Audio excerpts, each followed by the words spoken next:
Welcome to episode 28 of our journey on life. So, we have briefly started with the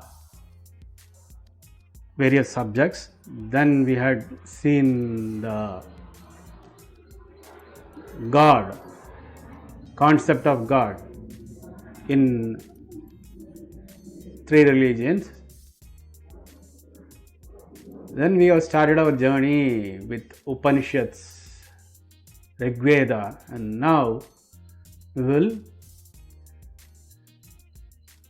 talk about Advaita Vedanta.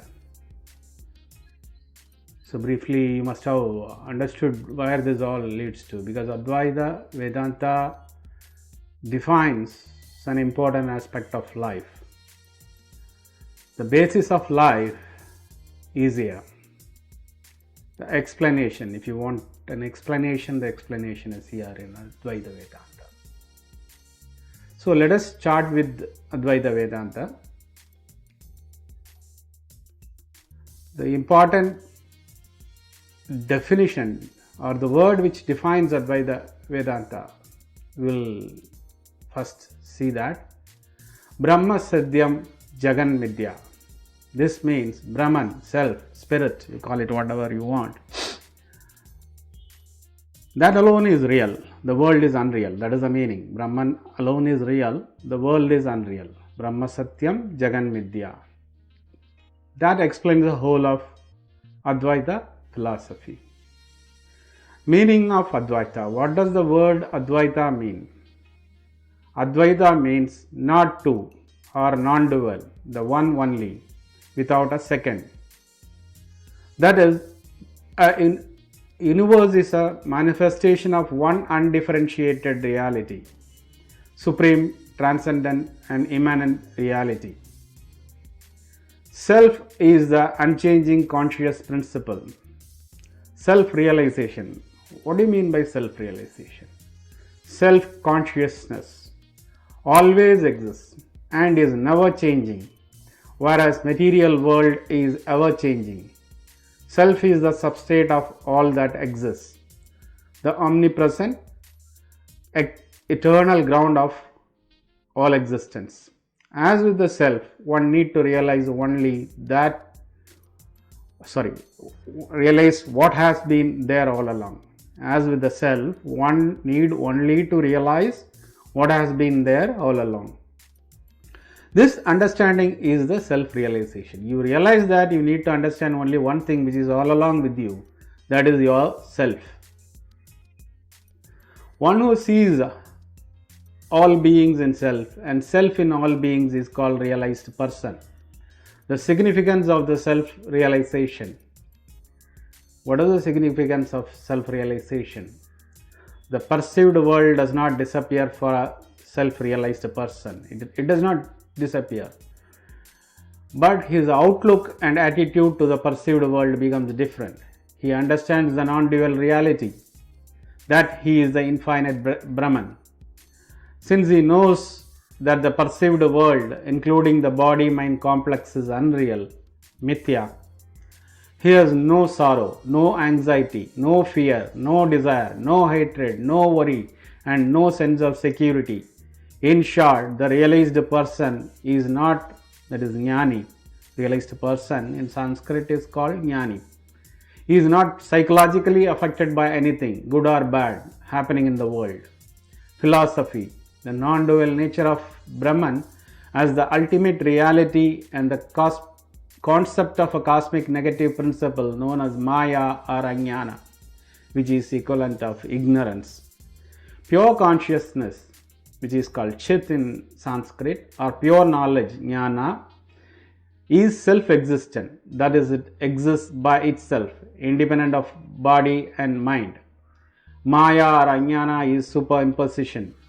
Reality is of the nature of the knowledge, and Ajnana is a veiling or covering of knowledge.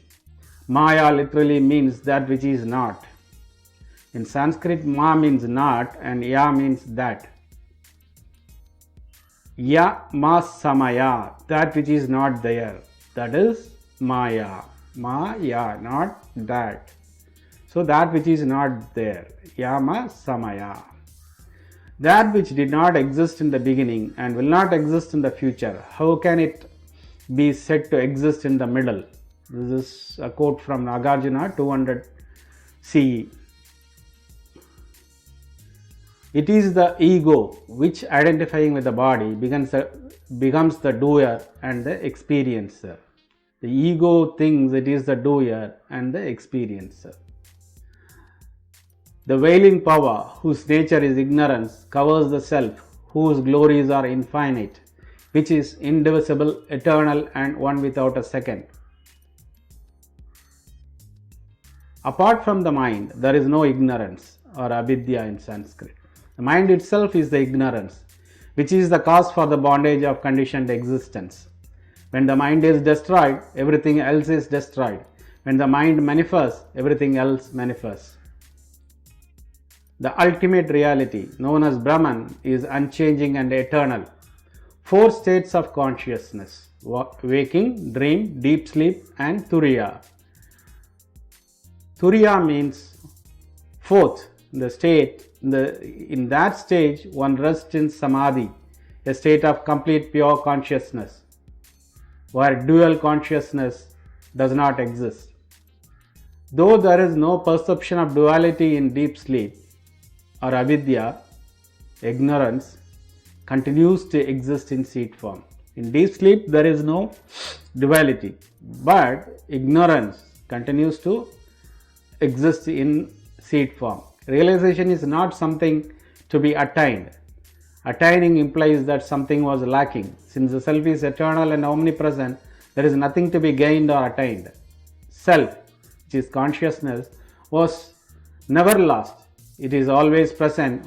One need to realize it. Only realize it. That is the only effort. Just you have to realize it. Ego or ahamkara is the greatest obstacle to the self-realization. There is neither birth nor death, neither bondage nor freedom, neither sadhana, which is practice, nor samadhi, realization, neither meditator nor meditated, neither seeker after revelation nor the liberated. This is the ultimate truth. This self is its own witness, for it is realized only by itself. Hence the self itself is the supreme Brahman and nothing else. Self is its own witness, for it is realized only by itself. Hence the self itself is the supreme Brahman and nothing else. Remember that words. You are neither earth nor water, nor fire, nor air, nor space. In order to attain liberation, know the self as the witness of all these and consciousness itself. This is sage Ashtavakra to Janaka. This is what is told by Ashtavakra to Janaka. The eternal Atman, which through changes of waking, dreaming, and dreamless sleep, through childhood, youth, maturity, and old age, persists as the inexhaustible flow of consciousness, revealing itself in the heart as ever-present sense of I. Sri Adi Shankara tells this in the hymn to Sri Dakshinamurti. This is translated by Nikhilananda. Tattvamasi, that you are. Man is essentially divine. He is not different from that eternal non-dual substratum. Existence, knowledge, bliss absolute. Some teachings in Advaita Vedanta, I will quote here. Let erudite scholars quote all the scripture. Let gods be invoked through sacrifices. Let elaborate rituals be performed. Let personal gods be propitiated. Yet, without the realization of one's identity with the self, there shall be no liberation for the individual, not even in the lifetimes of 100 Brahmas put together. This is by Sri Adi Shankara Viveka Chudamani. A father has his sons and others to save him from his financial debts. But there is no one other than oneself to redeem one from one's bondage. Sri Adi Shankara in Viveka Chudamani. The world itself shines as Brahman when the veil of ignorance is torn down by the dawn of the knowledge of the imperishable. See Brahman in you, in your Guru, Brahman in the world, Brahman in everything. In reality, there is no creation. The world itself is an appearance of Brahman. The world is superimposed upon Brahman. This is by Swami Sivananda. The purpose of life is the realization of one's own essential nature.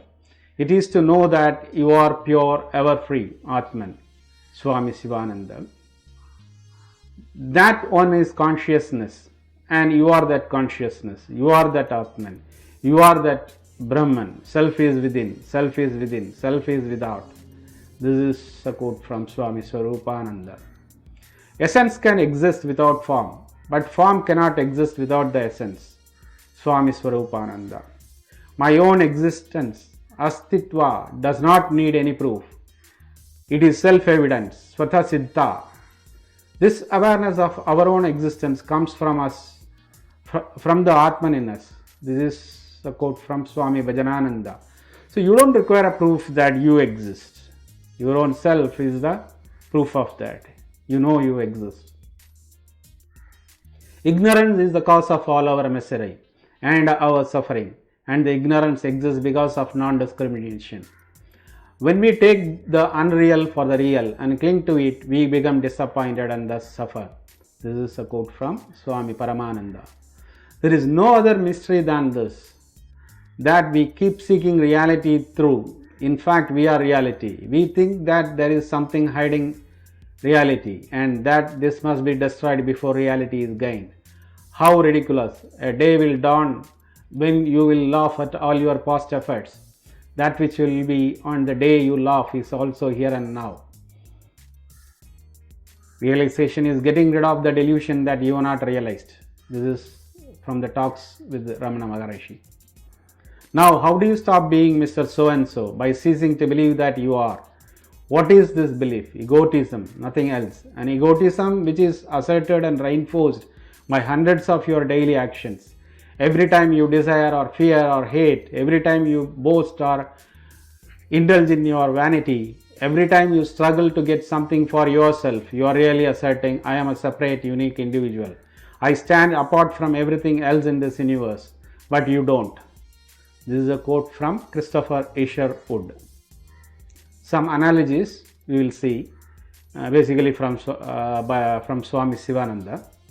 Analogy of an ether in a pot. There is a great ether or Maha Akasha pervading the whole universe, and there is the same ether inside a jar also. But the ether in a jar can be differentiated from the great ether on the account of either being enclosed and contained by the jar. But the ether is in no way affected, even in the least, by the partitions made by the walls of the jar. When the jar is broken, the ether in the jar becomes one with the great ether, having undergone no change at any time. Even so, Atman in the individual is partitioned by the mind and the body, but in reality it is one with great Paramatman, the Supreme Soul. When the body is broken and the mind is destroyed, the Atman becomes one with the Supreme Brahman, having undergone no change due to the appearance of the mind and the body, the products of avidya or upadhi or ignorance. Analogy of the burnt cloth is another analogy. If a cloth is burnt, you will see even afterwards that there is the same form of the cloth appearing. But when touched with the hand, even slightly, it is reduced to ashes. Even so is the body of the Jnani or the Jivan Mukta. He does not possess a body, but it is like a burnt cloth. It only appears, but it has no reality. It is burnt by the fire of wisdom, and there is no ego to sustain it. The Jnani is untouched by the world it taints, and leaving that appearance of a body, he attains Sadyo Mukti or Kaivalya Mukti. Then analogy of butter in milk. Butter or ghee exists in milk, but where is it? It cannot be perceived, but it is present everywhere in the milk, in each and every drop of milk. There is no particle of milk where butter or ghee is not present. In the same manner, Brahman is present everywhere, and there is no speck of space where Brahman is not. But Brahman cannot be perceived, and it seems to be nowhere. It is the very essence of cream of existence, but it is nowhere to the eyes of the worldly minded man. This illustrates the omnipresence of Brahman. Analogy of the chameleon. The chameleon is an animal which changes its color at any time according to the color of the surface it moves on. A person who has seen the chameleon when it is assuming the color red, says the chameleon is red, but the other one who sees it only when it is assuming the color green says the chameleon is green. But the person who has watched the chameleon all along carefully under the tree knows all its colors and does not have any more doubts. This is to illustrate that the people who have only partial understanding of the nature of God quarrel among themselves that this is right and this is wrong. God is like this, God is like that, etc. But Brahmana Jnani, who has calmly watched the nature of the whole existence, knows its true nature and does not have any more doubts regarding the nature of the Absolute. Analogy of a tree, Vivekachudamani. This is from Vivekachudamani. Ignorance is the seed of the tree of samsara, the worldly existence. Body identification is the sprout. Desires are its tender leaves. Actions are its water. Body is the trunk. Pranas are its branches. The sense organs are its twigs. The sense objects are its flowers. Different miseries born out of the varieties of actions are the fruits. And the individual soul is a bird perched on the top of it. The story of Virochana. Once Indira and Virochana approached Prajapati to learn Atma Vidya. They underwent the rigorous discipline of discipleship for a period of 32 years. Thereafter, Prajapati addressed to them, look at yourself in a cup of water, and then whatever you do not understand about yourself, come and ask me. Look yourself in a cup of water, and then whatever you do not understand about yourself, come and ask me. That is what Prajapati told his disciples. After doing so, they replied, we see ourselves as we are. Prajapati then asked them to adorn themselves with the best of the cloths and look again in the water. They did so and reported to Prajapati what they beheld of themselves. Hearing that, Prajapati said, that is the self, the immortal self. They both went away their respective abodes, fully satisfied about the Vidya they have received. Prajapati said to himself, they both go away without having perceived, without having known the truth or the self. Whoever of these two, whether the Devas or Asuras, will follow this doctrine will perish. Virochana, with a satisfied heart, preached among his followers the self. He assumed it is the body, alone is to be worshipped, and so on. But Indra, before he returned to the Devas, experienced difficulty in getting convinced about the doctrine that the body is the self. So he went back to Prajapati after a second period of 32 years discipleship, learned that the dreaming self is the true self. Being dissatisfied still, he was told that the self in sleep is the true self. Finally, after an austerity of 101 years, he learned that the real self is above all individualistic implications. There is no birth, there is no death, no bondage, no spiritual aspirant, no seeker after liberation, no one liberated. This is the ultimate truth. This is from Vivekachudamani of Sri Adi Shankara. I will repeat this once again. There is no birth, no death, no bondage, no spiritual aspirant, no seeker after liberation, no one liberated. This is the ultimate truth. Then there is Nirvana Shatakam, 6 stanzas on Nirvana by Adi Shankara. I will first recite it in Sanskrit and then give the explanation in English. Name Devasa Raguna Me Loba Moha Madho Naiva Me Naiva Matsarya Bhava Na Dharmona Sa Arthona Kamona Moksha Sid Ananda Rupa Shivoham Shivoham.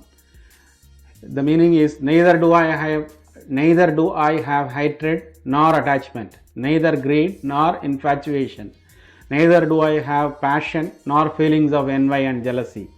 I am not within the bounds of dharma, which is righteousness, artha, wealth, kama, desire, moksha, liberation, the 4 purusharthas of life. I am ever pure blissful consciousness. I am Shiva, the ever blissful consciousness.